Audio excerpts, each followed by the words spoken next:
I've known our next speaker since high school. We're not going to talk about the year in which I graduated.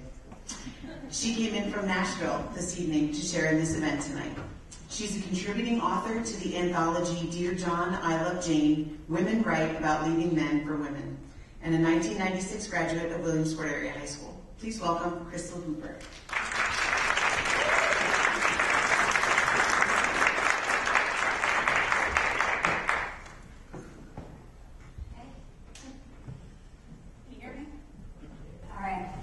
First of all, I want to say to the Loyalsock GSA, I'm so proud of you guys, Michael and Jacob and the rest of the crew here. Not only for what you've done in bringing your school together, but bringing this event to the community. That's such a wonderful thing, and I appreciate it. I know the community appreciates it as well. Thank you guys.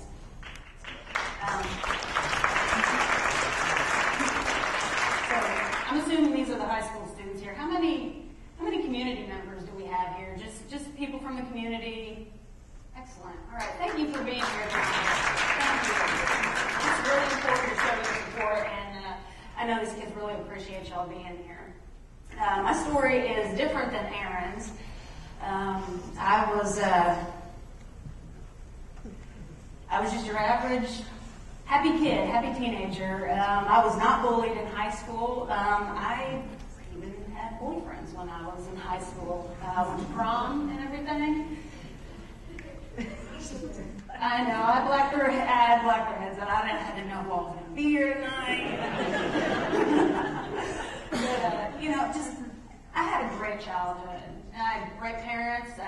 They're here tonight, supportive parents. I love you guys. I had a great childhood. And, when I was in high school, I thought I could see the next 10 years of my life. I had everything pretty much planned out, everything that I wanted to do. I wanted to graduate, which I did. Went to college and get a job in the music industry, which was my dream. I wanted to hopefully, meet somebody and get married, and I did, and start a family. And I just had everything kind of right in order. That's exactly what I wanted to do, and that's kind of the path I followed. And everything was going pretty much according to plan for a little while anyway. We were married for 6 years, and I have nothing but wonderful memories from that time. We had a house, we had a baby. I mean, everything was great. And he and I always told each other, we're not going to be like everybody else. We're not going to be one of those couples that's in their 30s or 40s or 50s and just, hate each other. And, we're not going to be like that. We have respect for each other. We love each other. And we actually had a really good relationship. He was my best friend. And then it was like my life just hit a brick wall.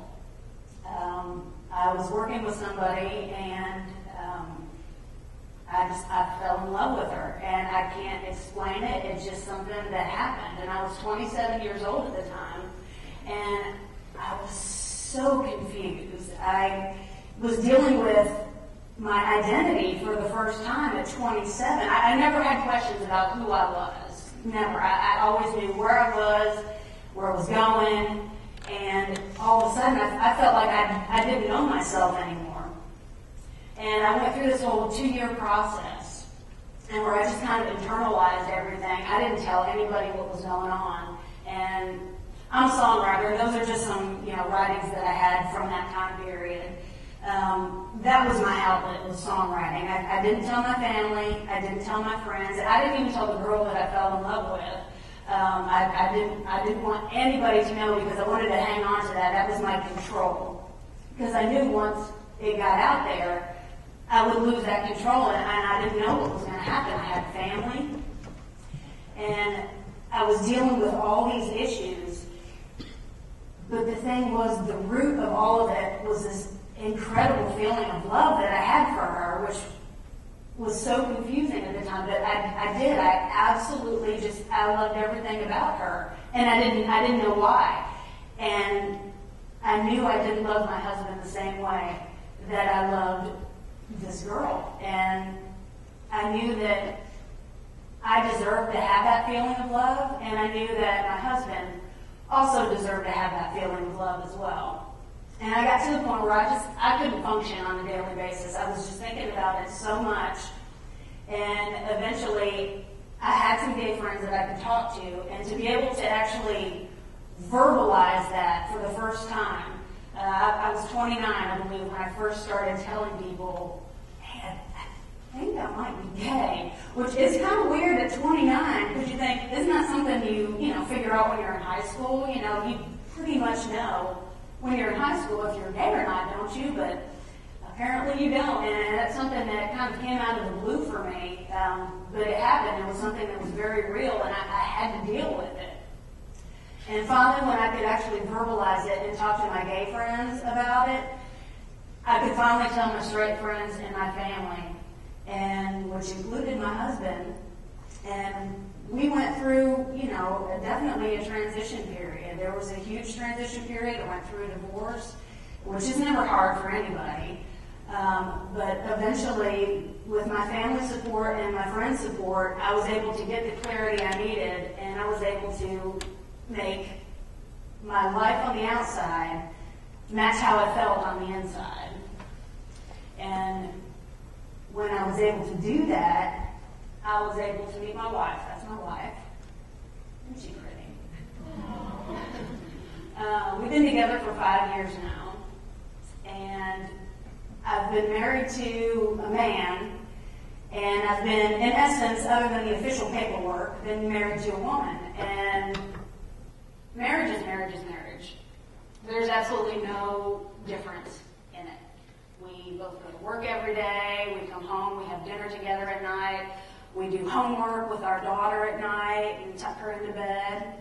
And I was there. I took 2 weeks off of work to be there with my wife when her father was passing away. It was a very difficult time for her. And I was there and provided that support for her. And the other day when I was kind of freaking out about coming to talk to you guys tonight, because it's scary getting up in front of people and talking. I haven't done this in a long time. She gave me a big hug and she held me and she said, just go out there and own it. It's our story, go out there and own it. And just that support that she gave to me, I mean, it got me through to this point right here. Now, her story is a little similar to Aaron's in that she had a really hard time in high school. She knew pretty much when she was a child that she was gay. And she got called all the names in school, had a hard time walking down the hallway without somebody saying something to her. And she grew up in rural Kentucky. So it was a really tough environment for her to be gay. It was not something that she ever came out and made a big coming out announcement about, said that she was gay or anything. It was just kind of assumed by everybody, and they picked on her for it. And she had a really tough time. The girl that's actually up in the corner there, that's not an old girlfriend of hers or anything. That's her cousin. And she's gay as well.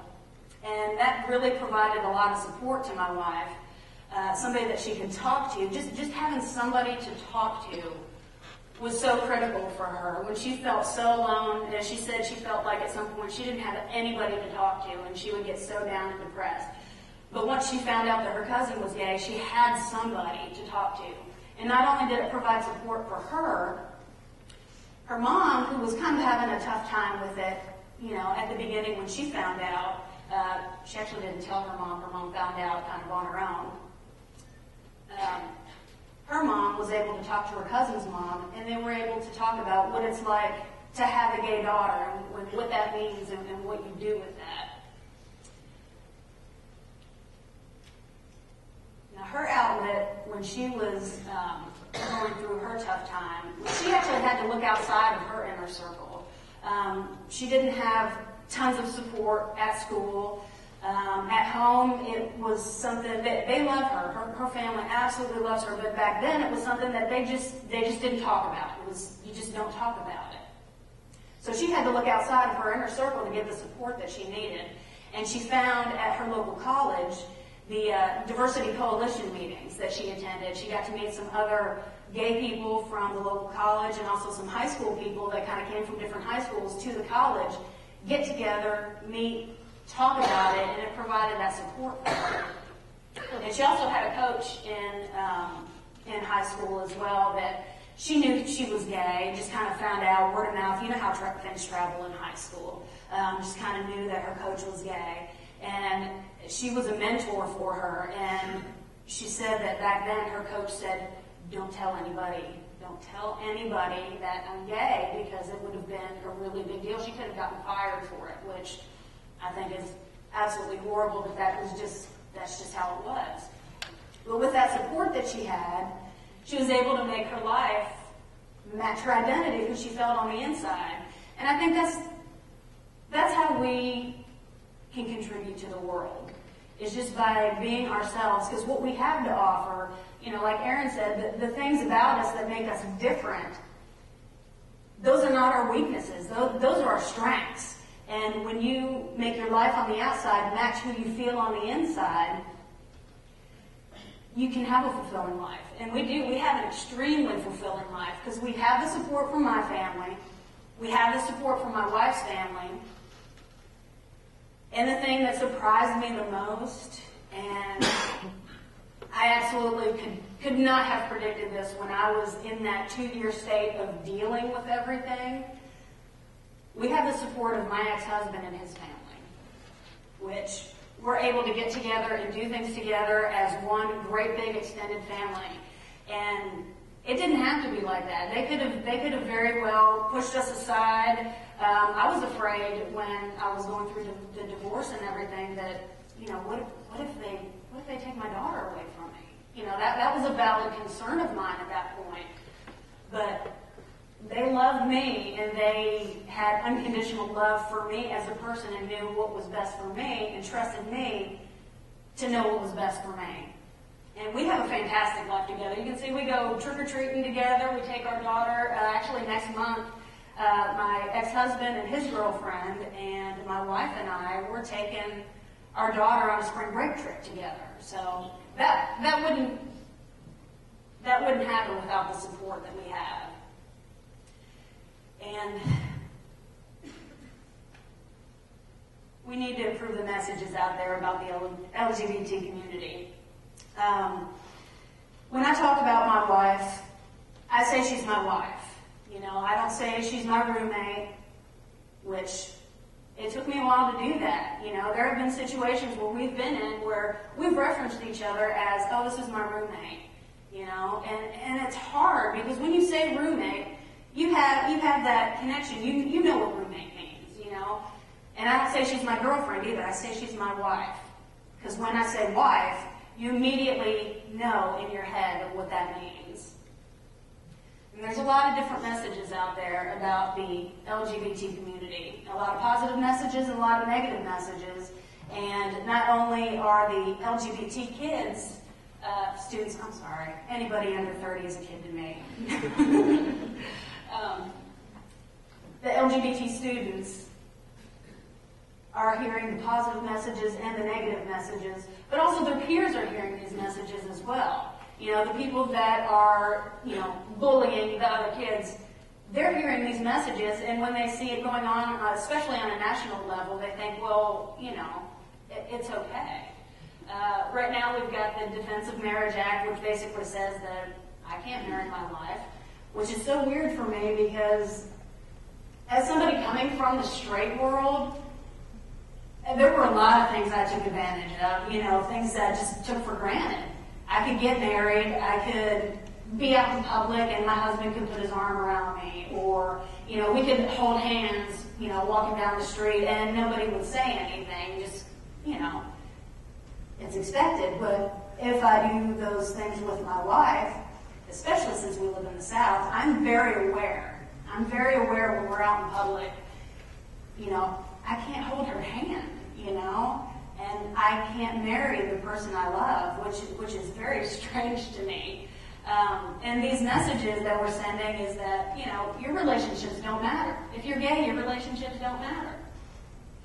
We had Don't Ask, Don't Tell, which basically says that being gay is something shameful and it's something that you should hide.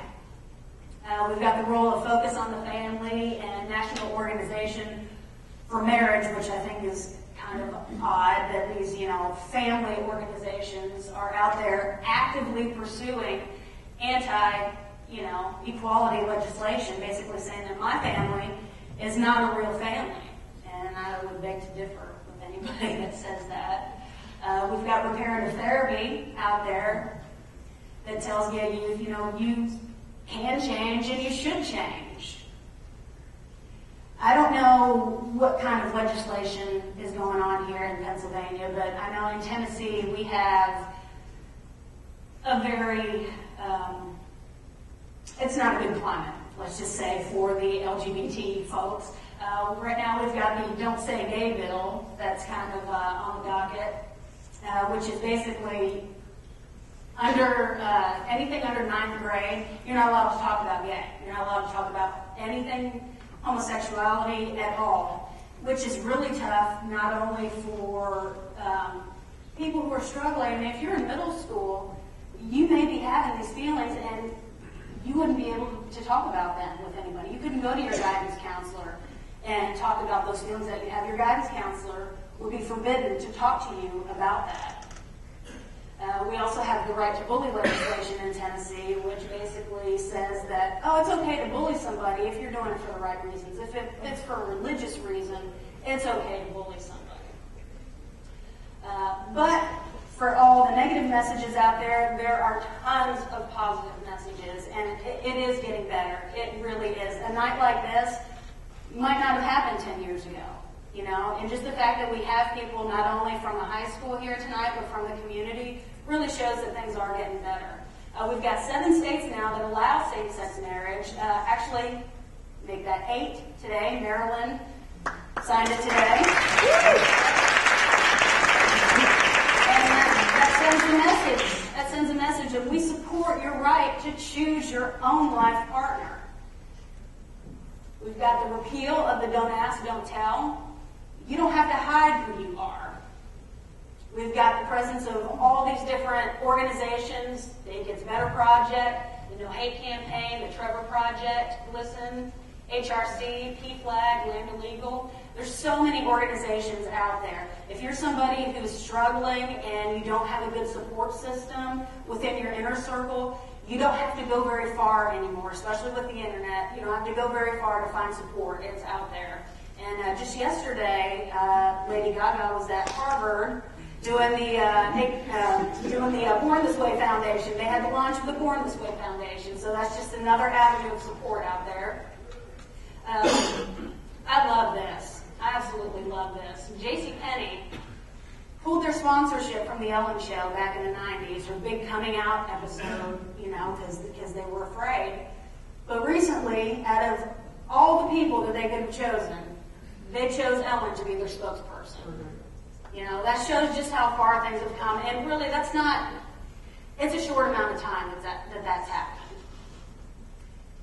And there's a more positive environment out there for people to come out. It used to be, if you're a celebrity, if you're somebody who's in the public eye, it was almost like career suicide to even say that you're gay or even, allude to the fact that you might be gay. But now there's such a more positive environment out there. More and more people are coming out, which means that there's more and more role models. You're seeing, there's single people. There are, we've got Neil Patrick Harris and his partner. They've got 2 babies that they're raising.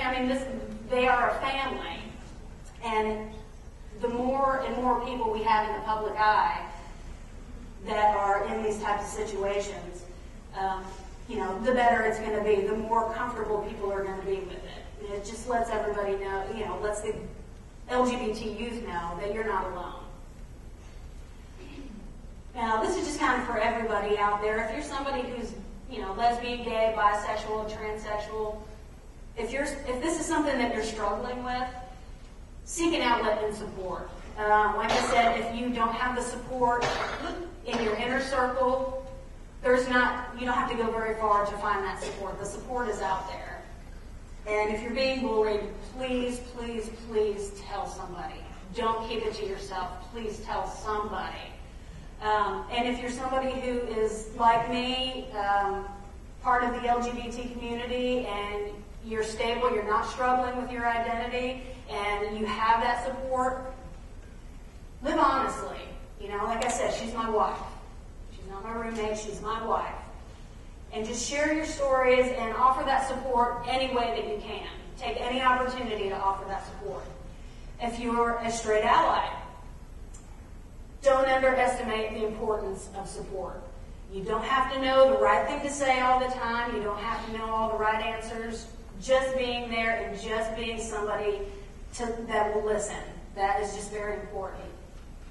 And just treat everybody with the same respect. Be kind. You know, we're not asking for special treatment. We just want the same treatment as everybody else. And for everybody, challenge leadership.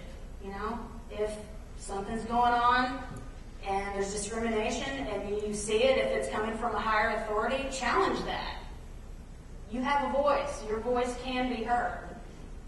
And this is something I struggle with. My last point, elevate the dialogue to improve messages. It's easy when you're talking with somebody to, especially if they're name calling, they can easily bring you down to their level. And what we need to do is just elevate the conversation and have meaningful conversations about what the reality means to be gay. Because if I had 1,000 straight people on one hand and 1,000 gay people on another hand,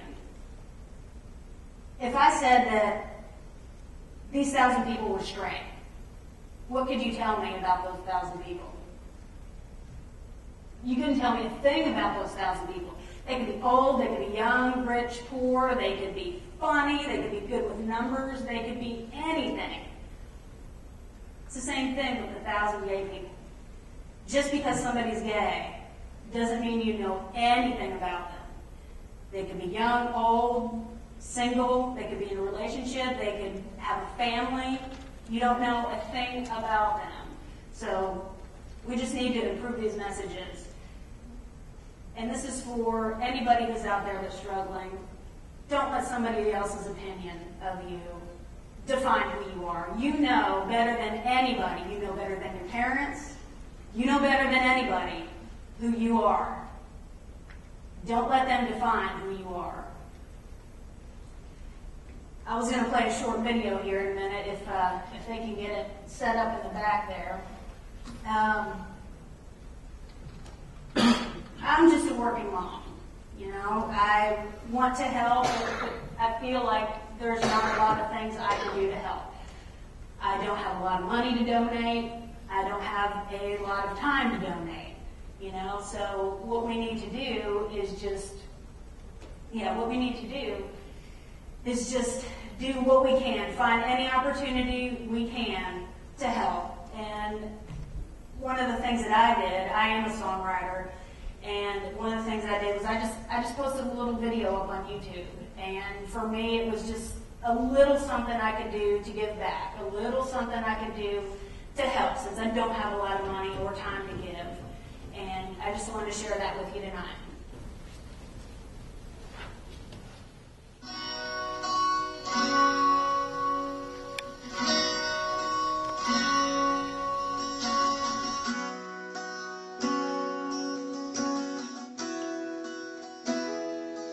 Just remember, when you're talking, there are parts of me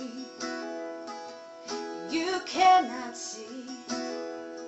I'm a dreamer, I'm a winner, I'm a loser just the same. We're not so different, it's a shame.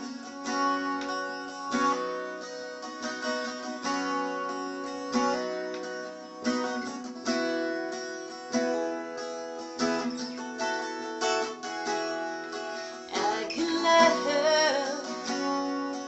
I can fight, I can breathe, and when I bleed, I know I'm more than just alive. So when you talk as though you know about people like me, just remember,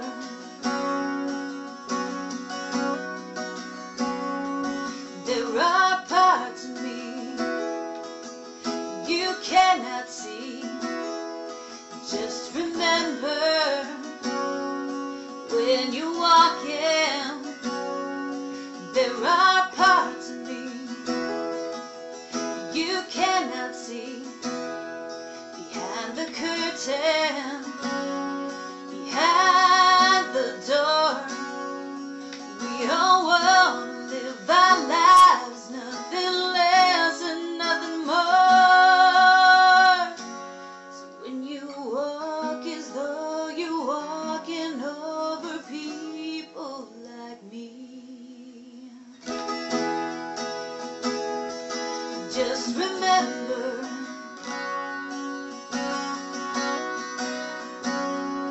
there are parts of me you cannot see.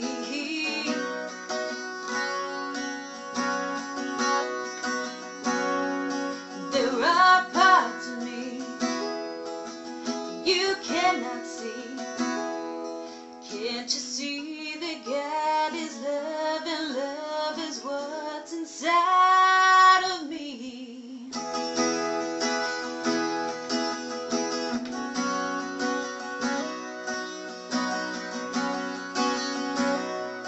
There are parts of me you cannot see.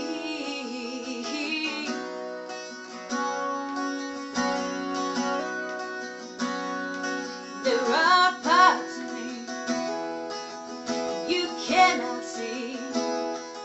We are stronger together, you and me. We can fight for a better tomorrow today.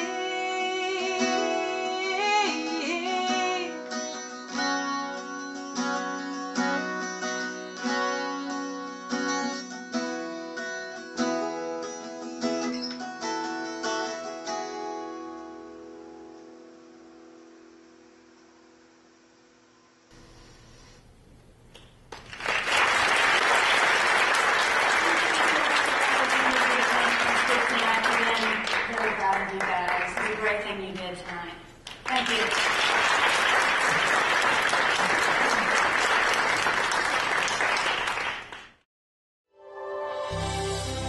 This has been a Scott Schramm Media production.